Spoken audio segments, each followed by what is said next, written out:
Hello दोस्तों, कैसे हैं आप सब। मैं उम्मीद करता हूं आप सब बहुत ही अच्छे होंगे। दोस्तों, एक बार फिर से स्वागत है आप सभी का आपके अपने YouTube channel the study zone में।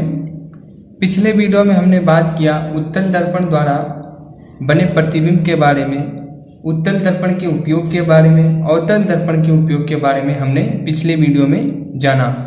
आज की इस वीडियो में हम बात करेंगे दर्पण सूत्र क्या होता है, किसी गोलीय दर्पण का, और आवर्धन क्षमता कैसे निकालते हैं।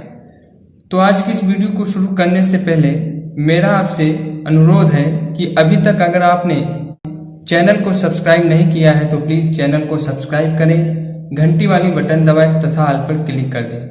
दोस्तों, ऑल पर क्लिक करना मत भूलिएगा, क्योंकि जब आप ऑल पर क्लिक नहीं करेंगे तो आपको वीडियो की सूचना नहीं मिलेगी। और इसके साथ ही दोस्तों, वीडियो को कम से कम पूरा देखने की कोशिश करें। तो चलिए आज का वीडियो शुरू करते हैं।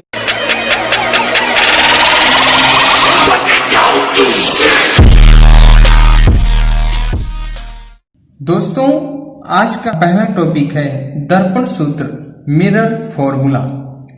गोलीय दर्पण से इसके ध्रुव से बिंब की दूरी u कहलाती है, यानी बिंब दूरी को हम u से प्रदर्शित करते हैं। दर्पण के ध्रुव से प्रतिबिंब की दूरी, दर्पण का जो ध्रुव होता है वहां से प्रतिबिंब की जो दूरी होती है उसे हम v से प्रदर्शित करते हैं, और यह दूरी प्रतिबिंब दूरी कहलाती है। ध्रुव से मुख्य फोकस की दूरी फोकस दूरी कहलाती है, और इसे हम f से प्रदर्शित करते हैं। इन तीनों राशियों के बीच एक संबंध है जिसे हम क्या कहते हैं, दर्पण सूत्र कहते हैं। क्या कहते हैं, दर्पण सूत्र कहते हैं। वस्तु की दूरी या बिंब की दूरी को हम u से प्रदर्शित करते हैं, प्रतिबिंब की दूरी को हम v से प्रदर्शित करते हैं, और मुख्य फोकस की दूरी को हम f से प्रदर्शित करते हैं, जिसे हम फोकस दूरी भी कहते हैं। तो इन तीनों राशियों में एक रिलेशन है, एक संबंध है, जिसे हम क्या कहते हैं, दर्पण सूत्र कहते हैं। और यह संबंध क्या है, +1/u बराबर 1/f। यह एक संबंध है, और इस संबंध की सहायता से हम किसी भी गोलीय दर्पण में बने प्रतिबिंब की और वस्तु की तथा फोकस दूरी की स्थिति के बारे में जान सकते हैं। यह संबंध जो होता है वो सभी प्रकार के गोलीय दर्पणों के लिए तथा बिंब की सभी स्थितियों के लिए मान्य होता है। आंकिक प्रश्नों को हल करने के लिए गोलीय दर्पण सूत्र का प्रयोग करते हैं। जब हम न्यूमेरिकल करते हैं तो दर्पण सूत्र का प्रयोग करते हैं, और दर्पण सूत्र का प्रयोग करते समय इसमें उपस्थित सभी राशियां u यानी बिंब की दूरी, v यानी प्रतिबिंब की दूरी, f यानी फोकस दूरी के मान चिन्ह जो हैं वो सहित लिखे जाते हैं। आइए अब बात करते हैं आवर्धन क्या होता है। तो गोलीय दर्पण का आवर्धन, इसे हम स्मॉल m से प्रदर्शित करते हैं।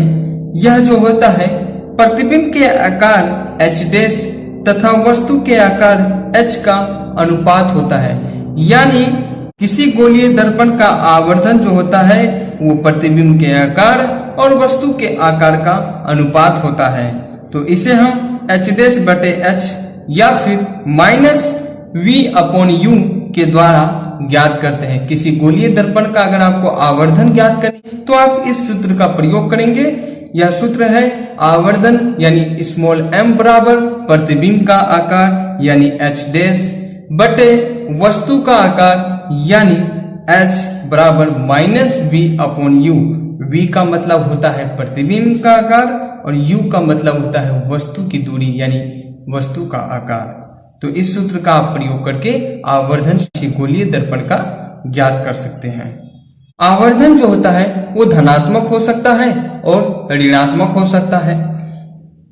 यदि प्रतिबिंब का आकार h' धनात्मक हो, अर्थात प्रतिबिंब सीधा और आभासी हो, और वस्तु का आकार h' भी धनात्मक हो, तो आवर्धन जो होगा वो क्या होगा, धनात्मक होगा। यानी आवर्धन धनात्मक होने के लिए कौन कौन सी दो कंडीशन है।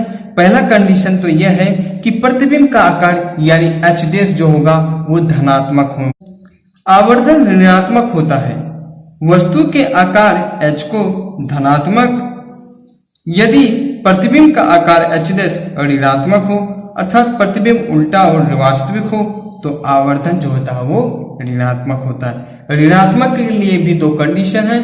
पहला कंडीशन है कि वस्तु का जो आकार है वो धनात्मक होनी चाहिए और प्रतिबिंब जो है उल्टा और वास्तविक होना चाहिए, यानी ऋणात्मक होना चाहिए। तो इस प्रकार हम आवर्धन जो प्राप्त होगा हमें वो कौन सा होगा, किस तरीके का होगा, ऋणात्मक आवर्धन होगा। तो दोस्तों आवर्धन दो तरह का हो सकता है, आवर्धन धनात्मक हो सकता है, आवर्धन ऋणात्मक हो सकता है।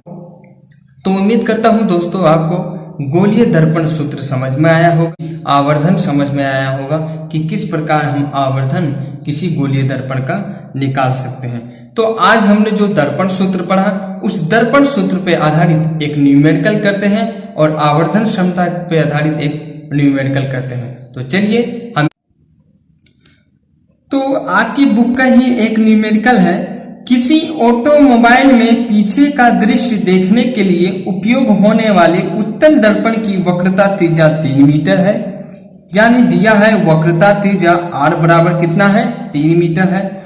यदि एक बस इस दर्पण से 5 मीटर की दूरी पर स्थित है, अब बिंब की दूरी कितनी दिया हुआ है हमें, 5 मीटर, और यह उत्तल दर्पण है और उत्तल दर्पण में बिंब की दूरी क्या होती है, ऋणात्मक होती है। तो हम ऋणात्मक चिन्ह के साथ क्या लेंगे, -5 मीटर लेंगे। ठीक है, तो जो प्रतिबिंब बनेगा बस का, उस प्रतिबिंब की स्थिति, प्रकृति तथा साइज हमें क्या करना है, ज्ञात करना है।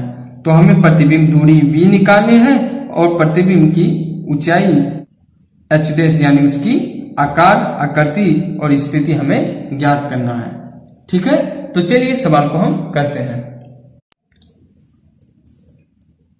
तो हमें सवाल में u बराबर दिया है -5 मीटर, r बराबर दिया है +3 मीटर, हमें v ज्ञात करना है और प्रतिबिंब की ऊंचाई यानी h' ज्ञात करनी है। तो हमने दर्पण सूत्र के बारे में पढ़ा था और एक फोकस दूरी और वक्रता त्रिज्या में एक संबंध पढ़ा था।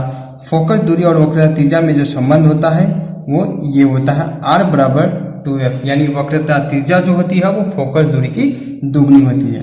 तो यहाँ पे r हमें पता है, तो यहाँ से हम फोकस दूरी निकाल लेंगे। तो फोकस दूरी बराबर r/2 हो जाएगा।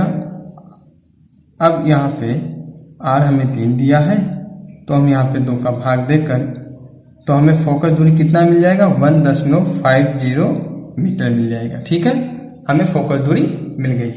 अब हमने दर्पण सूत्र के बारे में पढ़ा है। दर्पण सूत्र क्या होता है, 1/v प्लस 1/v+1/u बराबर 1/f, ये दर्पण सूत्र होता है। तो हमें क्या निकालना है, प्रतिबिंब की स्थिति निकालनी है। तो हमें 1/v ज्ञात करनी है। तो हम क्या करेंगे,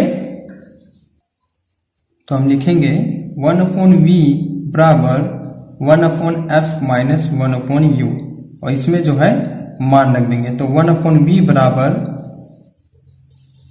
1/f कितना प्राप्त हुआ है, 1.5 माइनस 1/u, और बिंब की दूरी कितनी है, -5।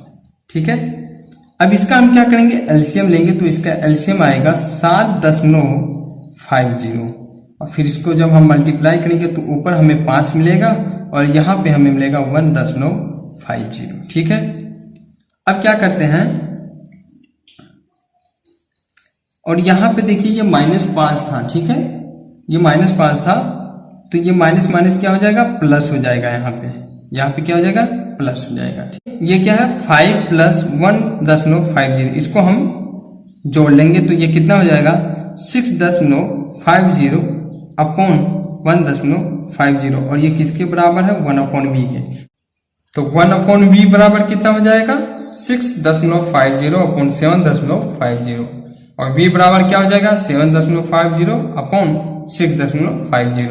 अब इसमें हम भाग करेंगे तो हमें क्या मिलेगा, 1.15 मीटर, यानी हमारा जो प्रतिबिंब बनेगा वह है दर्पण के पीछे 1.15 मीटर, सीधा और आभासी बनेगा। ठीक है, अब हमें क्या निकालना है, आवर्धन निकालना है, यानी प्रतिबिंब का साइज निकालना है। तो आवर्धन m बराबर होता है h डैश अपॉन h, यानी माइनस v अपॉन u होता है।